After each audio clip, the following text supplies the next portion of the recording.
So looking at lesson 36, we're going to talk about parallel lines cut by a transversal and their angle measures. So now I want you to brainstorm and think about how would we find the missing angles in the given diagram? Well, if I have this is 110 degrees, do you notice any angle relationships? Well, first I see that the 110 and angle 3 are vertical.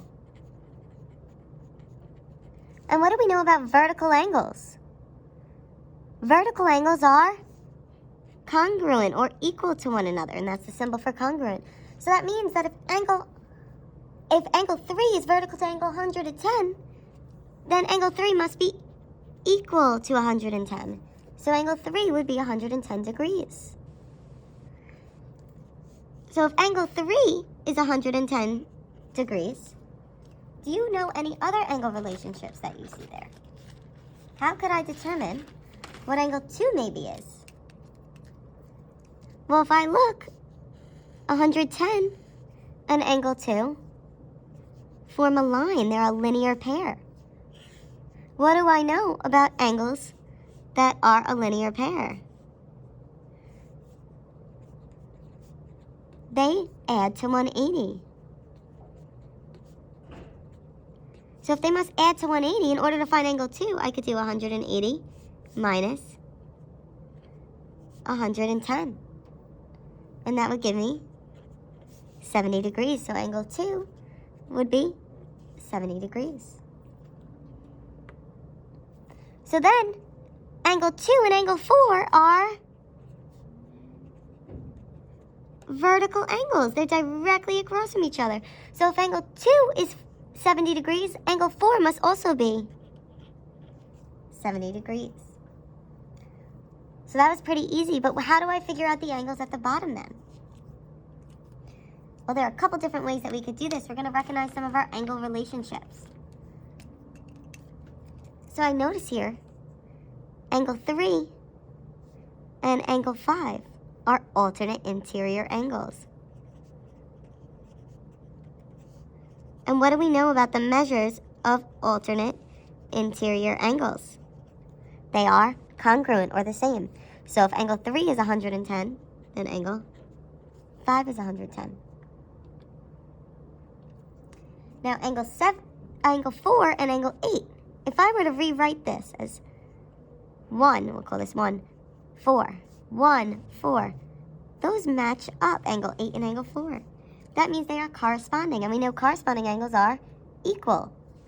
So if angle 4 is 70 degrees, then angle 8 must be 70 degrees. We also see that angle 7 and 110 are alternate exterior angles. What do we know about alternate exterior angles? They are congruent. So if 110 is there, so angle 7 must be 110. And then lastly, angle 6 and angle 7 form a line. They are supplementary. So you would do 180 minus 110, which would give you 70 degrees. You'll notice all the obtuse angles are 110, while all the acute angles are 70. So there are only going to be 2 angle measures, and the angles are either going to be equal or supplementary. So if I look at this diagram here, the diagram looks a little funky because our parallel lines are slanted. So if you'd like, you can turn the page so that your parallel lines are not. So here we have 15 degrees, so we need to fill in the missing angles. Now, an easy trick to do this is the 15 degrees is an acute angle. So that means that all of the other acute angles are going to be 15 degrees as well. So if I see here that this is 15 degrees, let's find the other acute angles. So if I look here, angle 5 is also an acute angle, so it would be 15 degrees. Angle 4 is an acute angle, so it would be 15 degrees. Angle 1 is an acute angle, so it would be 15 degrees. Then how would I figure out what the obtuse angles are? Well, I see here that there is a straight line. And we know straight lines add to equal 180. So 180 minus 15 would then give me my measure of angle 7, or my obtuse angles here. So in order to figure out what angle 7 is, I need to do my subtraction. And I'm going to subtract 180 minus 15. And I get 165 degrees. So then all of my obtuse angles are 165 degrees. So angle 6 is 165. Angle 3 is 165, and angle 2 is 165. So now I'd like you to try the next two and come back to check your answers. So if I look here, 140 degrees is my obtuse angle, so all my other obtuse angles were 140 degrees. Then I saw I had my straight line here. I know my straight line adds to 180, so I do 180 minus the 140 and get my missing angle of 40 degrees. And all of my acute angles are then 40 degrees. Let's look at the second diagram. The next diagram was a little bit more challenging because you can't really tell which angles are acute and obtuse. So angle 1 was 88 degrees. So I noticed angle 6 is vertical to angle 1, so they are equal. So that would be 88 degrees. Then I noticed angle 3 is alternate interior to angle 6, so that makes them equal. So angle 3 is 88 degrees. Then angle 3 is vertical to angle 8, which makes them equal, so that would be 88 degrees as well. Then I saw that I have a straight line there. So I had my 88 there and my 92 there. So I know that the straight lines add to 180 degrees.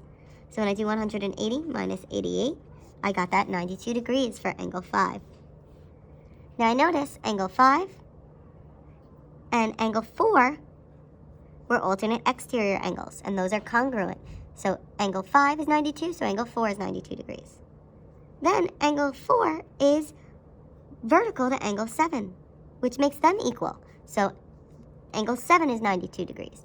Then angle 7 and angle 2 are alternate interior, and alternate interior angles are equal. So if angle 7 is 92 degrees, angle 2 is 92 degrees.